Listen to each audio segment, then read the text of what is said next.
Hello friends, how are you? This is Neetu and Gyan और सुरों के संगम में आपका बहुत बहुत स्वागत है। सो फ्रेंड्स, हमारी सीरीज़ चल रही है इंग्लिश को जानना बिल्कुल बेसिक तरीके से हम सीख रहे हैं।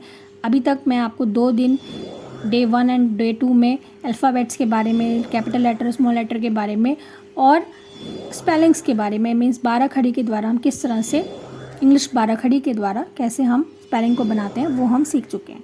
आज की क्लास में हम जानेंगे कि how we can make spelling with some rules. कुछ रूल्स जानेंगे किस तरह से हम स्पेलिंग्स को बनाते हैं कुछ नियमों के साथ। नियम भी ज़रूरी हैं। मैंने आपको बताया 12 खड़ी तो ठीक है, 12 खड़ी से आपने सीखा, लेकिन कई बार हमें हर चीज़ को जानने के लिए कुछ नियमों का भी पालन करना पड़ता है। तो उन नियमों को जानने के लिए आज की क्लास हम पढ़ेंगे how we can write spelling. Okay, so let's start today. Rules for spelling. Rule number 1 is Q के साथ हमेशा यू आता है। रूल नंबर 1 हमारा कहता है कि अगर क्यू है कहीं पर तो क्यू के जो बाद में आप क्या लगाएंगे? यू लगाएंगे। जैसे आपने क्वीन बनाया, क्वाइट बनाया, क्वेरल बनाया, क्वालिटी बनाया, क्विक लिखा या क्वेश्चन लिखा, तो क्यू जैसे ही कहीं पर है तो उसके डायरेक्ट बाद यू आ जाएगा। ओके, उसके बाद है आपका यदि किसी शब्द के अंत में आपसे कहा गया फुल ऐड करो, ठीक है, तो आप क्या करोगे? फुल लिखते टाइम FULL की जगह आप उसका एक L हटा दोगे। जैसे कि ब्यूटीफुल लिखना है आपको, तो ब्यूटी प्लस फुल, तो आपने क्या किया? यहाँ पे डबल L नहीं लगेगा, यहाँ पे एक ही L लगेगा, सिंगल L लगेगा, ठीक है। ब्यूटीफुल हो गया, हार्मफुल हो गया, कोई भी आपका फुल से रिलेटेड वर्ड हो सकता है, उसमें सब में आपने क्या करना है? डबल L की जगह सिंगल L कर देना है, फर्स्ट चीज। उसके बाद इसी फुल को रख के एक और हम कह सकते हैं कि अगर किसी वर्ड में आपसे कहा गया हो कि आपको फुल ऐड करना है और उस वर्ड से जिसमें आपको फुल ऐड करना है ना, उसमें लास्ट में वाई लगाओ। जैसे कि ड्यूटी है, ब्यूटी है, इस तरह के कोई भी वर्ड है, अगर उनके लास्ट में वाई लगा हो तो उस टाइम पे क्या करेंगे आप? एक तो क्या करेंगे, इससे पहले बताया था, एक FULL की जगह FU सिंगल L लगेगा, और दूसरी चीज़ उस वाई को हटा के क्या लग जाएगा? आई लग जाएगा। क्या लग जाएगा? आई लगा देंगे। ओके, वाई हट के आई लग जाएगा, तो आपका क्या बनेगा? जैसे ड्यूटी प्लस फुल तो हो गया ड्यूटी फुल। क्या हो गया? Duty full. ओके, ऐसे ही ब्यूटीफुल, ये देखिए ब्यूटीफुल, ब्यूटीफुल, ब्यूटीफुल, कोई भी वर्ड हो सकता है और भी जिसमें लास्ट में वाई हो, ठीक है, तो आप क्या करोगे? वाई को हटा के आई लगा दोगे। नेक्स्ट रूल हमारा रूल नंबर 4 कहता है कि यदि किसी शब्द के अंत में लास्ट में L लगाओ, L हो और उससे पहले क्या हो? कोई वोवल हो, मीन्स कोई आपका स्वर हो। स्वर क्या होते हैं? इससे पहली क्लास में बताया था, AEIOU, ठीक है, AEIOU। अगर उससे पहले, किससे पहले? L से पहले इनमें से कोई भी एक लिखा हो, तब क्या करेंगे? तब ऐसी कंडीशन में सफिक्स का मतलब क्या होता है? सफिक्स का मतलब होता है कोई ग्रुप ऑफ वर्ड जो कि हम क्या करते हैं? किसी वर्ड के लास्ट में लगाते हैं और उसका थोड़ा सा मीनिंग चेंज हो जाता है, ठीक है, तो उसको बोलते हैं सफिक्स। तो अगर आपसे कहा गया हो कि सफिक्स लगाओ और लास्ट में L है और L से पहले AEIOU में से कुछ एक है, तो आप क्या करोगे? ऐसी कंडीशन में बेटा आपने सीधे सीधे क्या करना है? उसको डबल कर देना है। किसको डबल करना है? जो L है ना, उसको डबल कर देना है। मान लीजिए आपका था लेबल, L, ये ना, ये देखिए ये वाला वर्ड है लेबल। इस लेबल के L है लास्ट में एक, तो उससे पहले है E जो कि एक वोवल है, तो आपको क्या करना है? सीधे सीधे डबल L करके ED लगा देना है। ED आपका सफिक्स हो गया, ठीक है। कोई भी सफिक्स अगर ऐड करना हो तो आपको क्या करना है? अगर L से पहले E लगा है तो सीधे आपको उस L को डबल करना है, उसके बाद आपको सफिक्स ऐड करना है, जो भी आपको सफिक्स दिया हो। जैसे यहाँ पे ED दिया हुआ है। ऐसे ट्रेवल में भी EL है, तो उसको ED ऐड करते टाइम आपका जो L है वो डबल हो जाएगा और उसके बाद ED लगेगा, ठीक है। अब देखिए यहाँ पे भी कुछ अपवाद होते हैं, कुछ ऐसे केसेस होते हैं जहाँ पे ऐसा नहीं होता, ये वाला रूल काम नहीं करता। लाइक पैरेलल है, वहाँ पे आपको ED ऐड करते टाइम पे कुछ भी चेंज नहीं करना, डायरेक्ट ED ही लगा देना है, यहाँ पे डबल L नहीं करना है।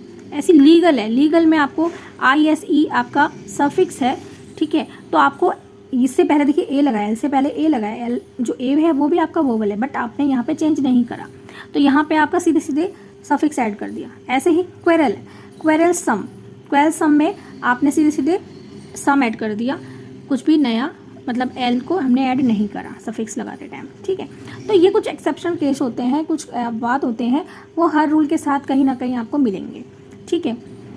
उसके बाद आपका आता है रूल नंबर 5। रूल नंबर 5 क्या कहता है, यदि किसी शब्द के अंत में विल या वेल जोड़ा जाए, विल या वेल जोड़ा जाए तो एक एल कम नहीं होगा। यहाँ पे एक एल कम नहीं होगा, जैसे कि फुल ऐड करते थे तो फुल में हमने एक एल को कम किया, लेकिन विल या वेल अगर आप ऐड कर रहे हैं वहाँ पे आपको एल कम नहीं करना है, आपको सीधे सीधे क्या करना है।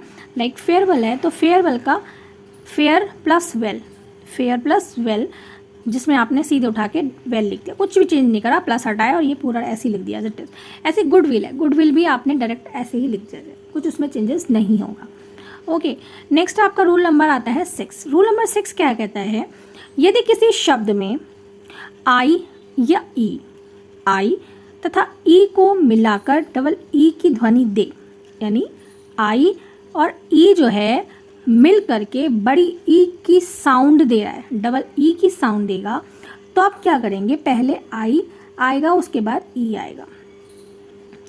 बड़ी ई की साउंड आने पर होता है ऐसा, ठीक है। जैसे कि बिलीव, देखिए यहाँ पे बिलीव है, आई और ई को मिलकर के आपका ये जो स्पेलिंग है वो कंप्लीट हुआ है। नीस है, पीस है, रिलीव है, यील्ड है, इन सब में आई और ई लगा है, लेकिन जो ये आई और ई है वो साउंड किसकी दे रहा है, बड़ी ई की। जैसे बिलीव नहीं कह रहा है, बिलीव है, नीस, पीस, रिलीव, यील्ड। तो इस तरह से अगर होता है तो आपको क्या करना है, पहले आई लिखना है उसके बाद ई लिखना है। पहले ई नहीं आएगा, पहले आई आएगा फिर उसके बाद ई आएगा। जैसे देखिए आई ई, आई ई, आई ई, ओके। अब यहाँ पे भी एक आपका अपवाद है, स्वीच है, यहाँ पे देखिए स्वीच में इन्होंने ई पहले लिख दिया, आई बाद में लिख दिया। तो ये कुछ ऐसे वर्ड्स हो जाते हैं जो कि अलग हो जाते हैं, रूल से हट के हो जाते हैं, तो उनको भी लेके चलना पड़ता है हमें। लेकिन आप उनको देख करके ये नहीं कहेंगे कि सब में वैसा होगा, ठीक है, इतना कंफ्यूज नहीं होना है, कुछ चीज़ों में हो जाती है। उसके बाद रूल नंबर आपका 7 है, जो कह रहा है यदि बड़ी ई की जो साउंड है वो सी से पहले आए, सी से पहले बड़ी ई की साउंड आ रही है तो ई पहले आएगा, आई बाद में आएगा। देखिए यहाँ पे क्या आ रहा था, किसकी साउंड आ रही थी, बड़ी ई की साउंड आ रही थी, ठीक है। और यहाँ पे सी से पहले बड़ी ई की आनी है, ये दोनों चीज़ें अलग अलग हैं। यहाँ पे सी नहीं था, यहाँ पे ओनली ये कहा गया था ई और आई से मिलके कोई वर्ड बना है तब आपको ऐसा करना है। लेकिन यहाँ पे सी भी है, सी से पहले बड़ी ई की साउंड अगर आती है, ऐसी कंडीशन में आई से पहले क्या आएगा, ई आएगा, ई पहले आएगा, आई बाद में आएगा, ठीक है। जैसे डिसीव, रिसीव, कंसीव, तो इन वर्ड में क्या करा है, ई और आई का कॉम्बिनेशन हुआ है। देन यहाँ पे भी कुछ अपवाद हैं, जैसे नाइदर है, ये सारे जो हैं थोड़े से अलग हैं। यहाँ पे देखिए साउंड यहाँ पे भी बड़ी ई की दे रहा है, ये नी कह रहा है, नाइदर कह रहा है, नाइदर मीन्स बड़े ई की मात्रा की साउंड दे रहा है, बट यहाँ पे आपने ई आई ना लिख के थोड़ा सा चेंज कर दिया, ठीक है। उसके बाद आपका है ई आई, तो देखिए यहाँ पे देखो ना, यहाँ पे सी नहीं, आप कह रहे हो कि सी है, सी से पहले ही ऐसा कंडीशन है कि नहीं कर, जरूरी नहीं है कि कुछ वर्ड में ऐसा नहीं होता, लेकिन ज़्यादातर जो होता है अगर साउंड ई की आ रही है और सी से पहले आ रही है तब उस कंडीशन में ई आई ही लगेगा, ठीक है। उसके बाद आपका रूल नंबर 8 है। रूल नंबर 8 क्या कह रहा है, यदि वर्ब के अंत में ई हो और उसमें आईएनजी जोड़ना हो। अब एक और आपसे कहेगा, मान लीजिए कोई सफिक्स आपको दे दिया आईएनजी और आपसे कहा गया किसी वर्ड में ऐड करो उसे, तो उस कंडीशन में आपको क्या करना है, कोई वर्ब, जो भी वर्ब है, मान लीजिए कम है, ठीक है, राइट है, और वर्ब है, वर्ब का मतलब क्रिया, कोई भी आपका काम करने वाला वर्ड, कोई डूइंग वर्ड आपको दिया है और उसके पीछे स्पेलिंग में लास्ट में ई लगा है और आपसे कहा गया आईएनजी ऐड करो, तो ऐसी कंडीशन में आपको ई को हटा देना है और वहाँ पे आईएनजी ऐड कर देना है, ओके। जैसे कि कमिंग, राइटिंग, देखिए इन सब के पीछे ई लगा हुआ है और आपने सीधे सीधे आईएनजी लग दिया। अब यहाँ पे भी कुछ अपवाद है, कैसे, जैसे बी में आईएनजी लगाना है, बीइंग हो गया, तो यहाँ पे आपका ई नहीं हटा है, डायरेक्ट हो गया। तो ये अपवाद को भी हम साथ साथ पढ़ेंगे, ठीक है। रूल नंबर 9 आपका कहता है यदि किसी वर्ब के अंत में डबल ई ओ ई वाई ई हो तो उसमें आईएनजी जोड़ते टाइम कुछ भी नहीं हटाते। जैसे कि अगर सिंगल ई है लास्ट में वर्ब के, तब तो आपको क्या करना है, उस ई को हटा के आईएनजी ऐड कर देना, जैसे हमने इससे पहले किया था कमिंग राइटिंग में। लेकिन अगर डबल ई है, ओ ई है और वाई ई है, मीन्स ई से पहले ई, ओ और वाई है, तो उस समय आईएनजी ऐड करते टाइम आपको कुछ भी नहीं हटाना, एज इट इज आपको लिख देना है। Like agreeing, seeing, showing and eyeing, इस तरह से कुछ भी वर्ड हो सकते हैं। ठीक है, नेक्स्ट रूल है आपका रूल नंबर 10, जो कह रहा है यदि किसी वर्ब में लास्ट जो अक्षर है वो आपका Y or W or Y है लास्ट में, तब क्या करना है आपको, सिंगल वर्ब वोवल हो तो आईएनजी लगाते टाइम लास्ट का जो अक्षर है उसे डबल कर देते हैं। देखिए ना, इनको छोड़ के, किसको, डब्ल्यू आर और वाई को छोड़ के बाकी सबके साथ आपको क्या करना है कि अगर सिंगल वाउल है, ठीक है, और उसमें क्या करना है आपको, आईएनजी लगाते टाइम सीधे सीधे डबल कर देना है उसको। जैसे कि ये लास्ट में सिट था, टी है लास्ट में और उससे पहले एक वोवल है ना, सिंगल वाउल आई है, तो यहाँ पे आपने क्या किया, सिटिंग कर दिया उसको, यानी डबल टी कर दिया, यहाँ पे बैगिंग हो गया। ठीक है, तो इस तरह से आपको करना होगा। अब यहाँ पे भी कुछ अपवाद है, ये कुछ वर्ड हैं जिनमें ये रूल लागू नहीं होता। ओके, उसके बाद रूल नंबर 11, वर्ब के लास्ट में अगर डब्ल्यू आर वाई हो तब क्या करते हैं। जब नहीं हो तब तो आपने कह दिया अगर सिंगल वाउल है और आपने डबल कर दिया उस लास्ट के वर्ड को। लेकिन अगर डब्ल्यू आर और वाई है, उससे पहले कोई वोवल हो तो क्या करते हैं, तब अंतिम अक्षर को हटा देते हैं। उसको मतलब हटाने का मतलब, जैसे इससे पहले हमने दो बार लिखा, 2 बार नहीं लिखना, आपको सीधे सीधे एक ही बार लिखना है। जैसे कि आपका ब्लो है तो यहाँ लास्ट में डब्ल्यू आया, उससे पहले आपका वोवल आ गया। ठीक है, तो यहाँ पे आप क्या करोगे, यहाँ पे डब्ल्यू को 2 बार नहीं लिखना होता है, आपको सीधे सीधे सिंगल लिखना है, ब्लोइंग, BLOWING, ब्लोइंग, ऐसी प्लेइंग।